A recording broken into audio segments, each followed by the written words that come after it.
ঝিক, তো তার উপরে উনুনে হলে বেশ ভালো হয়, কিন্তু উনুন তো এখন আর কার বাড়িতে নেই।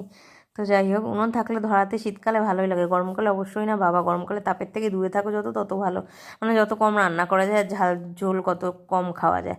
তো পাশে দিয়ে দিলাম বেগুনের ভাই টমেটোকে, কারণ বেগুনের সাথে টমেটো না মাখামাখি করলে ভালো লাগবে না। তো এদিকে ঝুড়িতে দেখলাম ধনেপাতা আছে, ধনেপাতা আমার মেয়ে একদম ভালোবাসে না, তো তার জন্য আমি একটু লুকিয়ে চুরিয়েই দিই।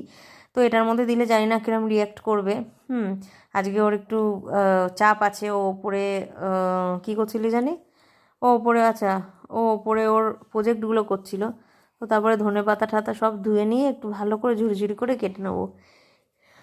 তো চলো তারপরে মাখার সময় তোমাদের দেখাচ্ছি। তো এদিকে বাছিয়া বুছিয়া নিয়া, কারণ আমার মেয়ে আমাকে শিখিয়েছে যে পাতাগুলো দেবে তাহলে আমি খাবো, কোনো হাড্ডি গুড্ডি ডাটি দেওয়া যাবে না। আর এদিকে আমার হয়ে গেছে, তো এগুলো দিয়ে আমি এখন মেখে